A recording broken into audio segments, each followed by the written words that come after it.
here to give us a tour on that, as Good usual. morning. Good morning. It's To nice you. to be here once again. Yeah. Yeah, if you remember last week we were talking about we mentioned that we'll be discussing 10 least visited countries in Africa. Yeah.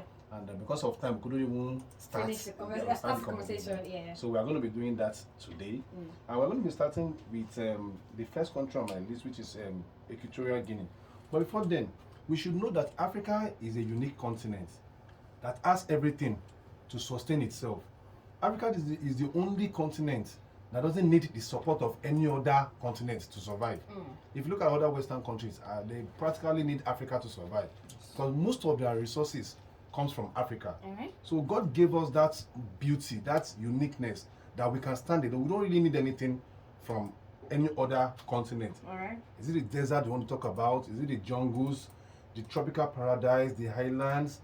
All of the natural mineral resources, everything is perfected here in Africa. All right. But sadly, many African countries continue to be an unstable, place to dwell because of so many things that is happening.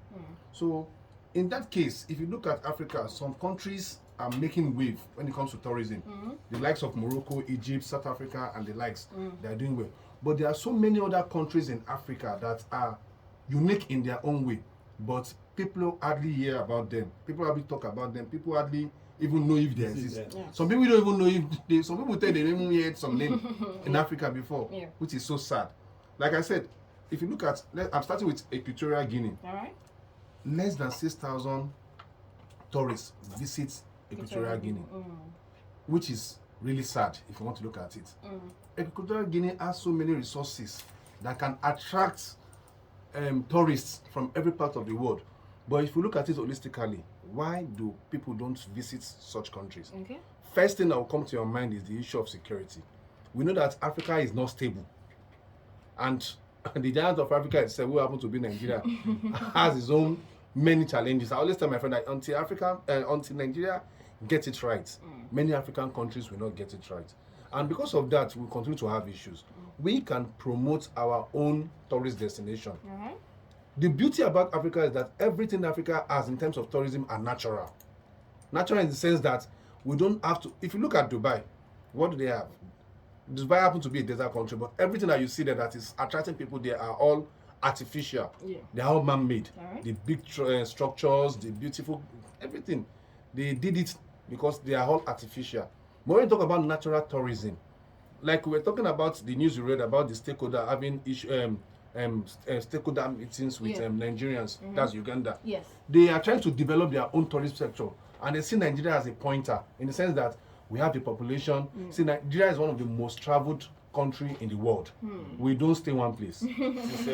We are always there, and that's why if it's just that God help our country, many people visit Nigeria for what? To tap our resources in terms of manpower, even monetary wise. You will see UK, they will come to advertise educational tourism because they know we have the resources.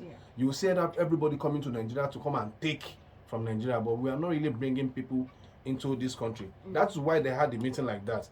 Uganda having a meeting with our stakeholders in Nigeria so that we can partner in tourism development. Okay. Because that is what we need to develop Africa. We need to promote tourism.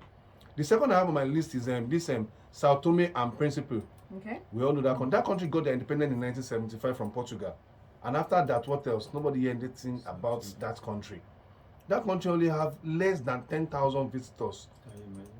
Less than 10,000 visitors. With all the resources, they have one of the most beautiful beaches you can think of. It's a coastal place, They have something they can sell to the world. But because, like I said, terrorism, security, mismanagement, most especially corruption, happens to be one of those things projects Africa in the negative line. Especially Nigeria. Nigeria is part of it, but at least people still visit Nigeria as crazy as it is. Yeah. But if you look at it, we have this country, the number 3 on my list was, and they have this country called Comoros. Comoros happen to be a very beautiful country too.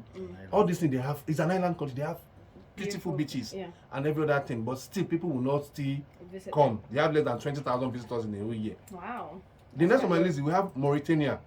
Mauritania is a name that sounds in the ears of people, but because of insecurity, people still don't visit that place. It is not a secure place in quotes. Okay. So people run away. We have Guinea-Bissau, We have Guinea, we have Djibouti, we have Central African Republic, we have Sierra Leone, we have Libya. Don't you have Madagascar? We have Madagascar, we have Sao Tome. So all those Quite a number countries of are countries countries. that people can visit. Yeah. Or is he Niger Yeah. of recent? Yeah. Tell me, how can somebody visit such a country Yeah. with all the resources? All right. Because of our time. That's quite a conversation. Let's go on another short break. When we come back, it'll be time for sports tourism. Back, you're still listening to Tourism in Perspective on Jordan 105